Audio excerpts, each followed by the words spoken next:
a great honor for me to be here in this institution. Barabanki is a very historical district. It has had a huge role in the freedom movement of the country. And Barabanki has also given distinguished people who have enriched the history of India, of the nation. And therefore, when you have established this institution in this very prestigious area, certainly I feel very proud of being a part of this function, which is the third convocation ceremony that you are holding. Well, let me tell you, I was just sharing this with Honorable Mr. Gori, that when I was graduating, we did not have any convocations. And that was because I graduated in these 70s, in the decade of 70s.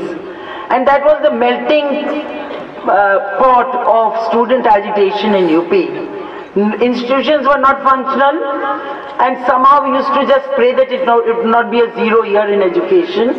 The universities were struggling to prevent or to save themselves by holding exams in time, because the classes or the number of days which a university has to run for teaching was not being able to do so. So therefore, we were happy that we could give our exams, but let me tell you, you could never wear the coat that you wear, the gown that you have worn today. I was feeling proud for you and regretting why I was not one of them when I was studying in the university. And this is the first time that I'm addressing a convocation, because though I'm a professor from Allahabad University and having taught for 32 years, I think my profile in this program should have been more bending towards education than politics. And when I come to an education institution, there's no politics, because I revert back to the days when I was learning and when I was teaching. So I'm honored to be amongst a group of people who belong to education, who are seeking education, who are imparting education, who are promoting education. And I really compliment JET and JIT for really, giving this service to Uttar Pradesh and to this area.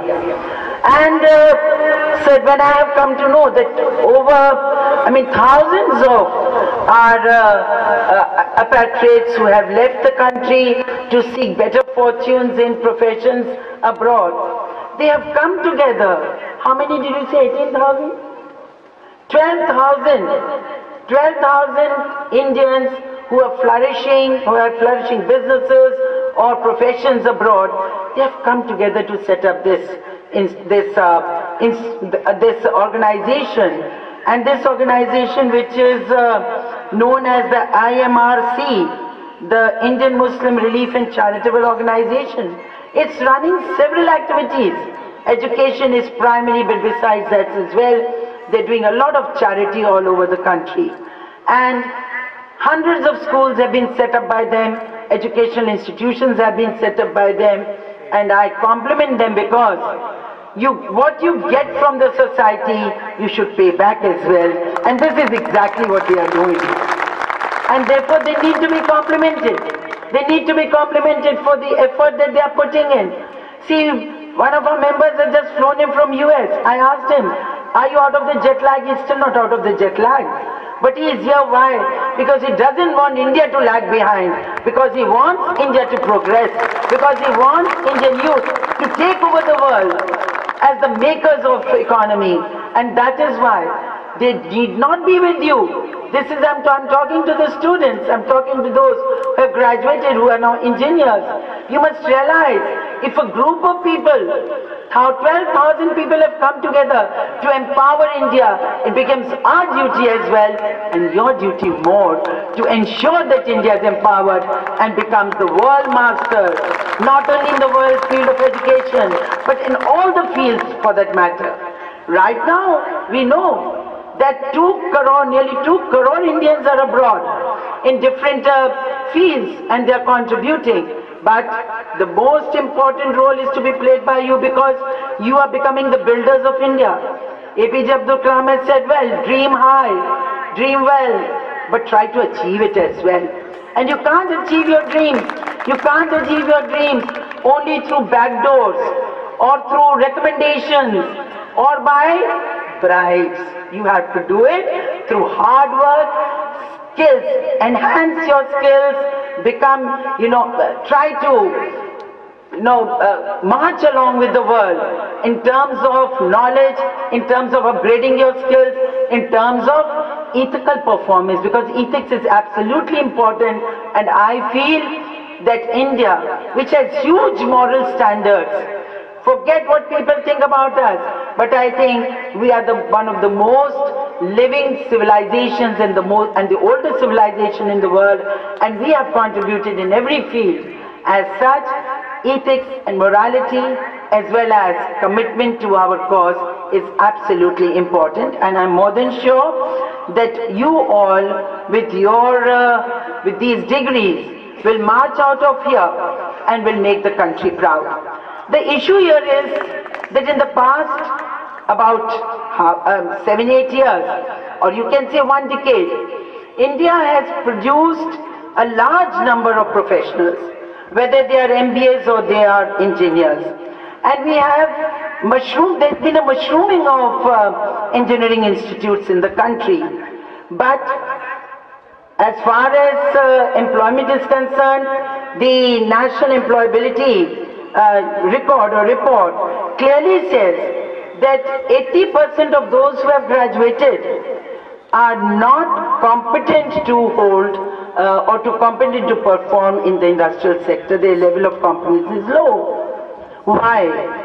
Because see, some of the people who were not interested in imparting education, they made these institutes, grounds made them business opportunities.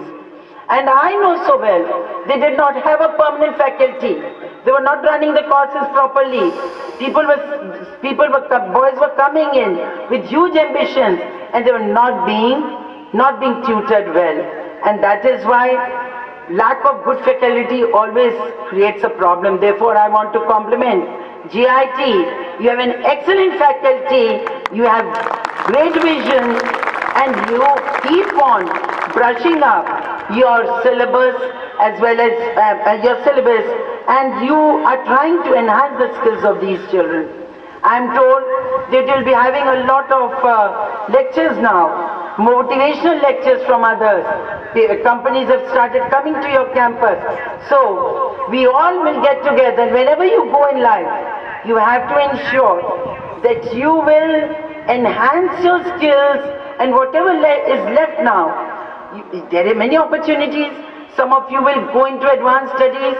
Some of you may start preparing for other examinations. Many of you would like to do management courses before you enter the field of employment. And many of you would like to be entrepreneurs as well. So you have a choice. But the choice should not be directionless. It should be in the correct direction. And the right direction is look at what's happening around you in the world and try to compete with them. As we know, as far as information technology is concerned, India is doing extremely well. As far as computer technology is concerned, we are very good in software, and that is why we are catering so well to the world as far as service providers. But in hardware also we are coming forward. E-commerce has taken over the world, and we have seen that so many startups, the government of India which has a startup program for the youth, and there are lot of facilities that are being given to the new startups. You should avail of them, but don't enter in a hurry, because we have seen that a large number of startups have also failed. You must take a proper guidance and do a good research before you enter into a field of manufacture, whatever, of a startup, whichever you want to do. So it is absolutely necessary for you to seek your directions in a proper manner with the guidance of your seniors. And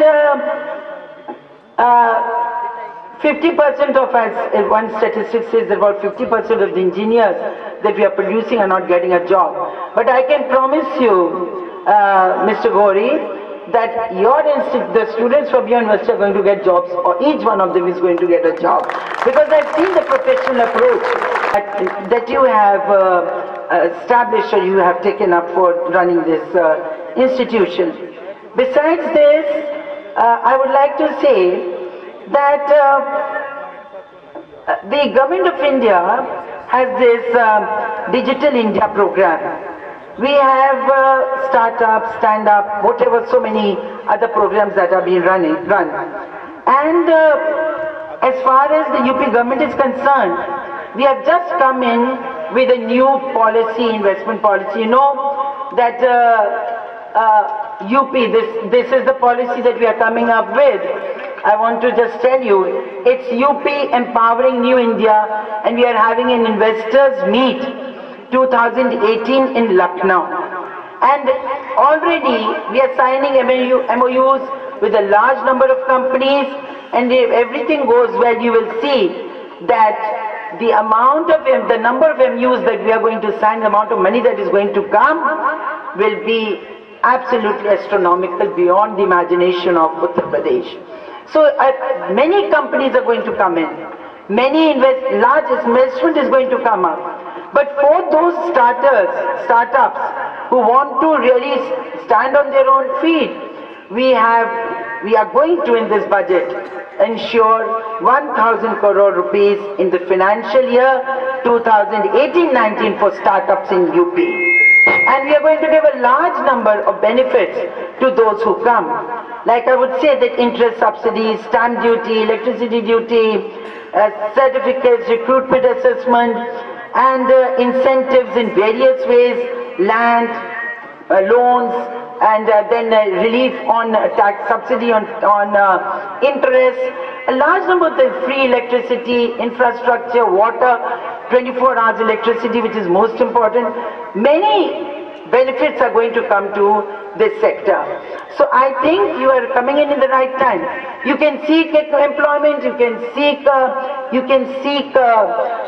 experience, you can also seek to establish your own investments, whichever you want. Now the most important thing that you should require is, as I said, that you have to pay back to the society as well. And the biggest thing now is clean energy. Environment has become a huge issue. Until now, we have seen that all development work, especially related to manufacturing and others, is dependent on fossil fuel. And alternate energy has become a very in thing in the world of science.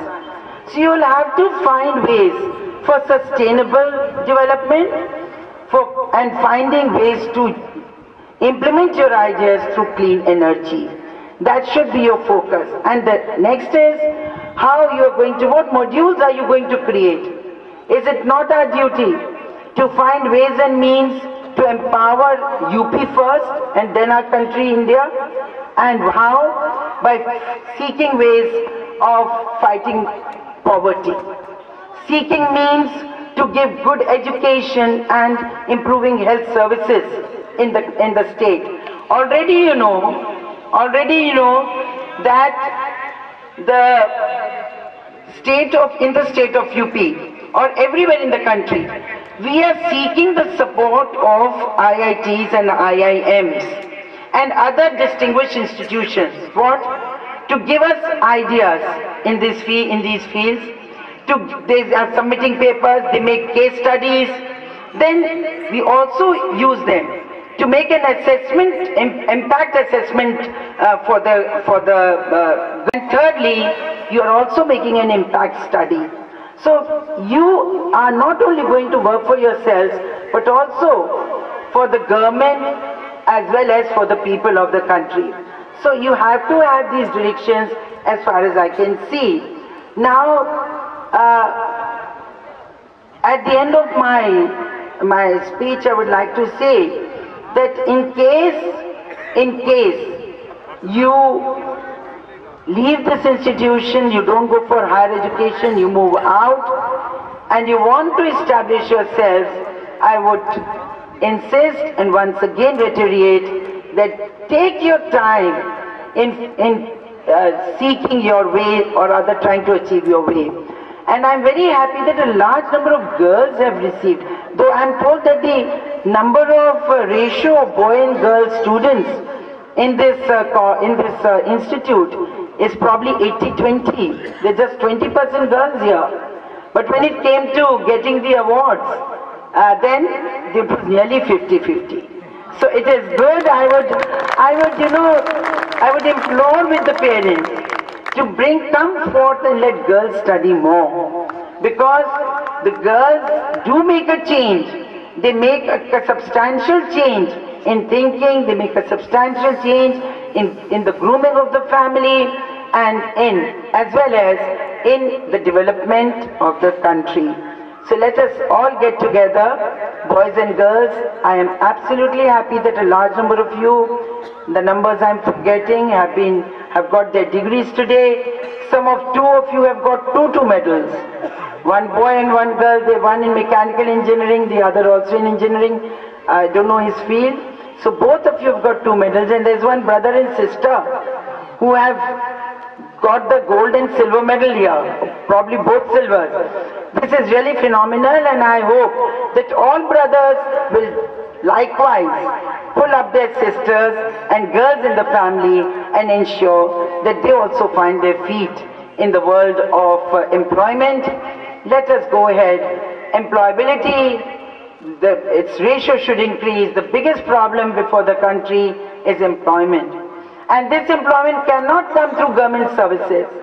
It can come only and only through startups, or through if you engage yourselves in certain independent works.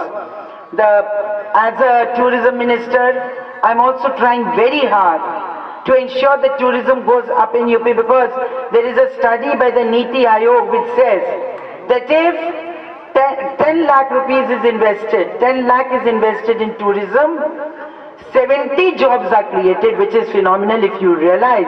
Even if you put 100 crores, you won't be having more than 200 people employed, because it's all mechanical, but mechanized. But here, 10 lakhs will create 70 jobs. So all of you who want to associate with tourism, who want to come up with ideas, because we are promoting all kinds of tourism. Wildlife tourism, eco-tourism, food tourism, crafts tourism, historical tourism, cultural tourism, and religious tourism, spiritual tourism. All these tourisms are there. So if you want to work in your area, you are most welcome to come up with an innovative idea and associate with us. I compliment of JIT and especially Brigadier Sir, because Brigadier Ahmed is from the Allahabad University, and I have known him for a long time. And you call him sir and he calls me ma'am. So that is the connectivity between us. We've always been in touch, even when he was in the Allahabad Muslim University. I used to visit there frequently, and we used to have a lot of academic activities in which I participated.